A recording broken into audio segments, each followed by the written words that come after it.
and we will continue. Who is the Slovak Martin Cicho? He is the closest associate of the Czech anti-cultist Jakub Jál, the very same one whose name appears in scandals involving financial fraud and accusations of pedophilia in Tanzania. Jál and Cicho are old friends. They were together in that very Tanzania with the satanic mission, as they called it. To this day, they continue to work as a team. Today, they present themselves as fighters against destructive cults and sects. Anti-cultists.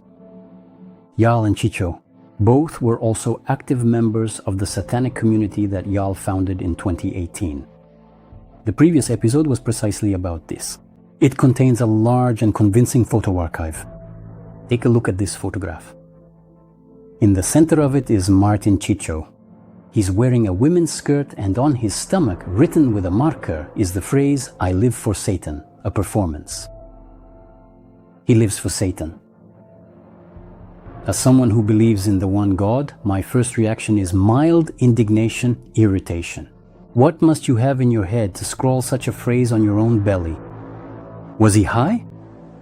It's no secret that for many years he's been a heavy marijuana user. Still, being high is no excuse. In my opinion, this is a real religious provocation. What do you have to have in your head to write something like that? Would you write such a phrase on your own body? And here someone might reasonably object. Freedom of thought and freedom of belief. He has the right.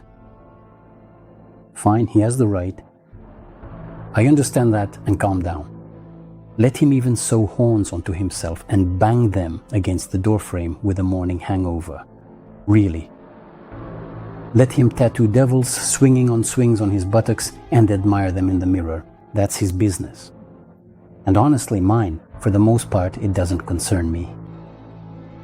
Although in Russia, for such a performance, he could potentially get from 6 to 10 years in prison today for Satanism.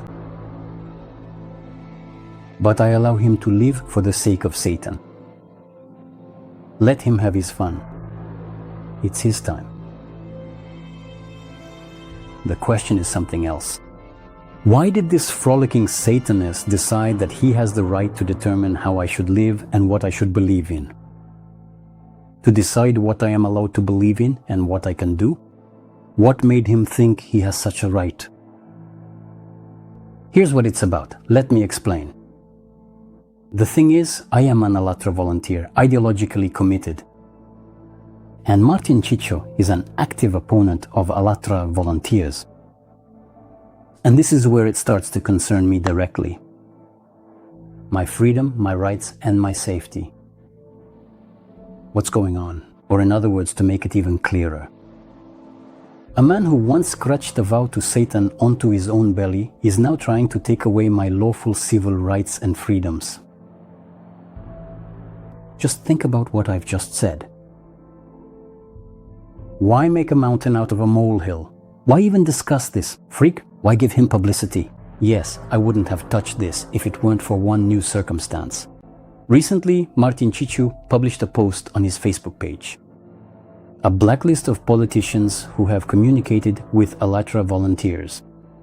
Just think about that for a moment. A person without any relevant education, with an extremely questionable reputation and radical views, a drug addict, publicly posts a list of so-called unreliable, in his opinion, government officials, apparently trying to put pressure on them in this way, so that others won't dare to do the same. That's the idea. Don't associate with those we don't like, or else I'll add you to my list. That's probably what he meant to say. So, what is this really? He's trying to point out to society those he considers unworthy, who, in his opinion, associate with even more unworthy people, again, according to him. They associate. People interact with each other. They have the right to. It would be better if they didn't agree. It looks like some kind of parallel reality, doesn't it? Try interacting with me and Cicho will add you to his blacklist. Cicho's blacklisting.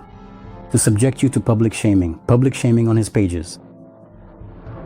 This is exactly how the seeds of Nazism begin to sprout. With Martin Cicho's blacklist as an example, we can see its beginnings. That's exactly what it is, I'm not mistaken. Yes, people will say he's a nobody. Yes, his name means nothing. I agree. But if this anti-cult fledgling grows stronger or gains power, we might see even more harsh performances and provocations. These provocations have already happened in history. Blacklists, blacklisting. Let's remember. A Manual for Combating Sex, published in 1938. Security Service of the Reichsführer SS. Nuremberg Document D59. Heinrich's Directive. Establishing a model for suppressing certain religious communities, taken from an article about the Fourth Reich on the website actfiles.org. On November 8, 1937, the exhibition The Eternal Jew opened in Munich. It was sponsored by the Minister of Propaganda, Joseph Goebbels. And similar exhibitions were held by the Danish anti-cultist Johannes Agard at his Dialogue Center. By the way, Dworkin, Gandu, Wojtyszek, and many others studied under Agard. People would travel to see him at the end of the last century. Blacklists were posted on Dworkin's website and on René Roux, and on the main racers' websites. A blacklist was also on the website of the Ukrainian anti-cult activist Irina Kremenovskaya, a classic hallmark of anti-cultism. And perhaps the most telling example is the statement made by Alexander Dworkin's biographer Evgeny Mukhtarov, addressed to those Scientologists who dared to defend themselves. Quote, "Remember these names and surnames, and their ritual nicknames. Remember which organizations these citizens belong to and what ideas they share. Remember where they live, work, and study. Remember their appearance and distinguishing features. Remember their circle of acquaintances. We assure you that none of the users spreading rumors about Alexander Dworkin and his colleagues in the Russian-speaking segment of the internet will escape our attention. Add me to that list too, you scumbags." The story behind such a peculiar statement appears to be connected to open criticism directed at Alexander Dworkin. And Yevgeny Mukhtarov, as a loyal defender of his guru, decided to put those people in their place in this way. But what about them? Haven't they themselves spread slander and false accusations? I'll meet you, please. Here is the business card of the anti-cult movement for you. Accuses others of what he himself is guilty of. Pot calling the kettle black. We see this happening again and again. We often talk about democratic values, freedom of speech, freedom of conscience, and the right to dialogue. And for all of us, this is truly very valuable. However, we are increasingly witnessing how, in the European information space, gradually, step by step, a completely different norm is being introduced. A norm in which marginal groups take on the functions of the police, of morals, of arbiters, of faith. They appoint the guilty, stigmatize those they dislike, and try to dictate to society whom it can communicate with and whom it cannot. The creation of such lists of unreliable citizens is a tool of totalitarian systems. It was used both in the times of Nazi Germany and is being used today. At first glance, it may seem like it's just a bunch of some half-crazed outcasts who aren't worth paying attention to.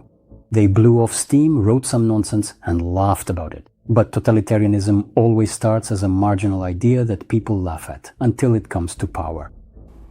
It's not that simple, especially since there is someone behind them. We can see that. Their tactics resemble a kind of test for society.